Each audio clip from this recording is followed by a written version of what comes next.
यानी शांति वार्ता की जो बात इस्लामाबाद में होनी है वो किन मुद्दों पर होगी वो भी समझिए।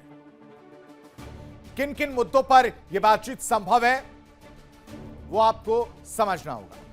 ईरान का न्यूक्लियर प्रोग्राम, सबसे पहले अमेरिका के पॉइंट समझते हैं। ईरान में यूरेनियम संवर्धन नहीं होगा, ये उन पॉइंट्स में से एक है। किन किन मुद्दों पर यह बातचीत होगी ये हम आपके लिए लाए हैं, जिसमें ईरान का न्यूक्लियर प्रोग्राम है। सारा हाई लेवल एनरिच्ड यूरेनियम बाहर करना होगा, यह भी उसमें शामिल है। न्यूक्लियर फैसिलिटीज बंद या सीमित करनी होंगी, यह भी उसमें शामिल है। साथ ही साथ ईरान हॉर्मुज स्ट्रेट पर नियंत्रण चाहता है, ये उन मुद्दों में शामिल है जिसमें बातचीत होगी। हॉर्मुज में टोल लेने की बात ईरान कर रहा है, यह सबसे महत्वपूर्ण बात है। स्ट्रेट ऑफ हॉर्मुज और टोल वाली जो बात आपने देखी वो उस पर भी बातचीत होगी। यानी कुल मिलाकर ये वो पॉइंट्स हैं जिसमें बातचीत होगी। हॉर्मुज से करीब 20% तेल और गैस जो है वो गुजरता है। ईरान के मिसाइल प्रोग्राम पर भी अमेरिका को पूरी तरह से आपत्ति है। लंबी दूरी की मिसाइलों पर रोक लगाना चाहता है, यानी बैलिस्टिक मिसाइल को लेकर भी बातचीत संभव है। ईरान की मांग है कि सभी अंतरराष्ट्रीय बैन जो है वो हटाए जाएं। ये ईरान की तरफ से जो है मुद्दों पर बातचीत होगी, वो समझिए। फ्रोजन एसेट्स वापस हो और मुआवजा भी मिले, सैंक्शन की जो बात हो रही थी। यानी ईरान में यूरेनियम संवर्धन नहीं होगा, ये उस पॉइंट का हिस्सा है जिसमें अमेरिका ने रखा। सारा हाई लेवल जो एनरिच्ड यूरेनियम है उसे बाहर करना होगा, न्यूक्लियर फैसिलिटीज को बंद या सीमित करना होगा, ये अमेरिका के पॉइंट्स हैं। स्ट्रेट ऑफ हॉर्मुज को लेकर भी परेशान है। ईरान हॉर्मुज स्ट्रेट पर नियंत्रण चाहता है, हॉर्मुज में टोल लेने की बात भी ईरान कर चुका और अमेरिका चाहता है कि पूरा रास्ता खुला और सुरक्षित रहे, क्योंकि हॉर्मुज से आपको पता ही है कि 20% तेल और गैस जो है वो गुजरते हैं। अब आप समझिए कि इस्लामाबाद में क्या हलचल चल रही है। इस्लामाबाद की मुलाकात सिर्फ एक मीटिंग नहीं है दर्शकों, बल्कि एक भरोसे की टूटी कड़ियों को जोड़ने की कोशिश है। लेकिन सवाल बड़ा है, क्या ट्रंप की दबाव की नीति ईरान के धैर्य के आगे टिक पाएगी?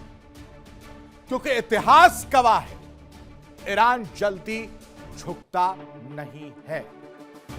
वो इंतजार करता है, चाल चलता है और फिर खेल अपने नाम करता है। तो क्या इस बार समझौता होगा या फिर दुनिया एक और टकराव की तरफ बढ़ रही है? क्या कहती है रिपोर्ट? संधि होगी या फिर सर्वनाश? इस रिपोर्ट में देखिए।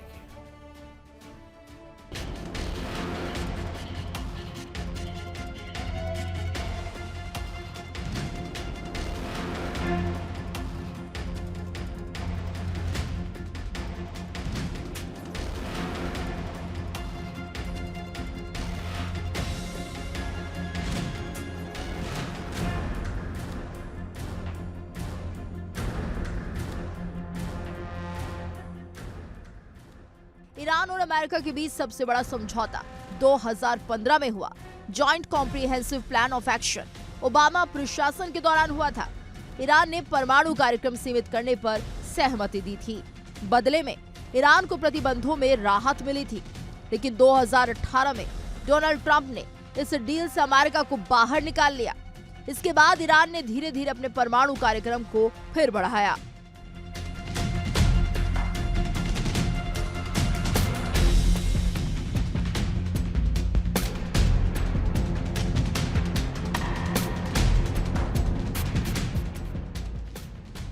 दोनों देशों के बीच विश्वास का संकट और गहरा हुआ। पाकिस्तान में हो रही ये बैठक एक नए बैक चैनल की तरह देखी जा रही है, लेकिन चुनौतियां कई है। गहरा अविश्वास, क्षेत्रीय तनाव, प्रतिबंध और आर्थिक दबाव।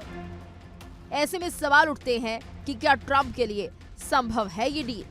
डोनाल्ड ट्रंप के लिए ये डील करना आसान नहीं होगा, लेकिन असंभव भी नहीं। Trump out of the box deal maker माने जाते हैं। वो अनकन्वेंशनल डिप्लोमेसी अपनाते हैं। राष्ट्रपति ट्रंप ने ईरान पर दबाव बनाते हुए अभी भी अपने एयरक्राफ्ट कैरियर और सेना के साथ ईरान की घेराबंदी जारी रखी है।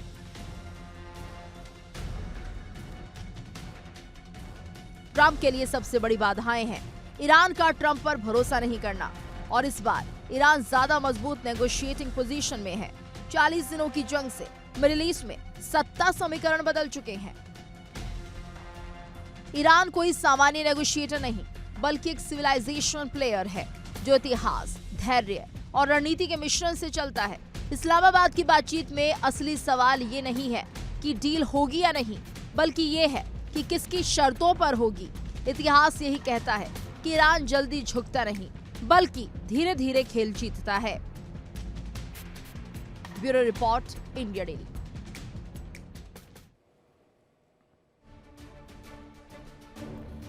ईरान हार्ड नेगोशिएटर क्यों है, वो भी यहां समझना जरूरी होगा, क्योंकि रणनीतिक धैर्य और वैचारिक दृढ़ता की अगर बात की जाए तो वो बिल्कुल ही अलग है। वहीं दूसरी तरफ इस्लामाबाद में शांति वार्ता और ईरानी डेलीगेशन में कौन कौन शामिल है, कैसे ये वार्ता चलने वाली है, वो भी हम आपके सामने रख देते हैं, आपको बताते हैं। सबसे पहले आप देखिए कि इस डेलीगेशन में दोनों ही कंट्रीज की तरफ से कौन कौन है। ईरान डेलीगेशन में यानी ईरानी डेलीगेशन में कौन कौन शामिल है वो आपको बताते हैं। आप देख सकते हैं डॉक्टर मोहम्मद गालिबाफ संसद के स्पीकर हैं, जो इस टीम का नेतृत्व भी कर रहे हैं। दूसरी तरफ अमेरिका की तरफ से ट्रंप के करीबी और 4 दिग्गज हस्तियां इसमें हैं। ईरानी अगर बात की जाए तो सैयद अब्बास अराची विदेश मंत्री हैं। ऐसा माना जाता है कि इनको बहुत तजुर्बा है इस मामले में, और अब तक इस पूरे युद्ध में किस तरह से ईरान की भूमिका रही उसको भी इन्होंने अपने ट्वीट्स और बयानों के जरिए बताया। अमेरिका की तरफ से ट्रंप के जो करीबी हैं, पहला नाम उसमें आता है अमेरिकी उपराष्ट्रपति जेडी वेंस का। इनके नेतृत्व में यह पूरा डेलीगेशन है। दूसरा नाम अली अकबर अहमदियान, ये रक्षा परिषद के सचिव। वहीं दूसरी तरफ अमेरिका की तरफ से वार्ता को लीड करते हुए जेडी वेंस का नाम सामने आया है। ईरानी डेलीगेशन में अब्दुल्ला नासिर हिम्मती केंद्रीय बैंक के गवर्नर हैं, और अमेरिका की तरफ से ट्रंप के जो करीबी हैं, ट्रंप के दामाद हैं और पूर्व सलाहकार कुशनर, वो भी जो है वो नूर खान एयरबेस पहुंच चुके हैं। और इस डेलीगेशन में ईरान की तरफ से डेलीगेशन में बहुत लंबी फेहरिस्त है। विभिन्न सुरक्षा, राजनीतिक, सैन्य, आर्थिक और कानूनी विशेषज्ञ जो हैं वो इसमें शामिल हैं। और विशेष दूत की तरह स्टीव विटकॉफ अमेरिका की तरफ से इस शांति वार्ता में बातचीत करने के लिए पहुंचे हुए हैं। ये वो नाम है जिनके ऊपर इस्लामाबाद में शांति वार्ता की राह, वो दरवाजे टिके हुए, वो बातचीत टिकी हुई है, वो उम्मीदें टिकी हुई हैं, जिसकी आस लगा इस वक्त ईरान, अमेरिका नजर आ रहा। लेकिन इन सब के बीच एक बड़ी खबर आपको बता दें, इस वक्त की सबसे बड़ी खबर, अमेरिकी उपराष्ट्रपति जेडी वेंस इस्लामाबाद पहुंचे। इस्लामाबाद में शांति वार्ता में हिस्सा लेते हुए नजर आएंगे। पहले ही ईरानी डेलीगेशन जो है वो पहुंच चुका है। तो अमेरिकी उपराष्ट्रपति जेडी वेंस इस वक्त इस्लामाबाद में पहुंच चुके हैं, और कुछ ही देर बाद शांति वार्ता में हिस्सा लेते हुए नजर आएंगे। जो हमने आपको तस्वीरें दिखाई, जो ग्राफिक्स बताए, वो तस्वीरें आप देखिए। अब आपको बताते हैं कि किस तरह से अमेरिकी उपराष्ट्रपति का जो विमान है वो आपने देखा, वो इस्लामाबाद जो है पहुंच चुका। हमने आपको मैप भी दिखाया था कि इस्लामाबाद अमेरिकी उपराष्ट्रपति जेडी वेंस पहुंच चुके हैं। तस्वीर देखिए, ये इसी हेलीकॉप्टर प्लेन में सवार होकर जेडी वेंस जो है वो इस्लामाबाद पहुंचे हैं, जो हम आपको दिखा रहे हैं। सबसे पहले इंडिया डेली पर यह तस्वीर हम आपको दिखा रहे हैं कि अब इस शांति वार्ता में करोड़ों की उम्मीद लेकर और ट्रंप की शर्तों के साथ यह डेलीगेशन इस वक्त इस्लामाबाद पहुंच चुका है, और कुछ ही देर बाद शांति वार्ता की बातचीत शुरू होगी। शांति वार्ता की इस बार यह भी खबर सामने आई थी कि दोनों पक्ष आमने सामने बैठेंगे और बातचीत करते हुए नजर आएंगे। यानी शांति की पहल, बात बनेगी या बिगड़ेगी, वो कुछ ही देर बाद समझ में आएगी। इंडिया डेली पर एक्सक्लूसिव तस्वीर सबसे पहले हम आपको दिखा रहे हैं।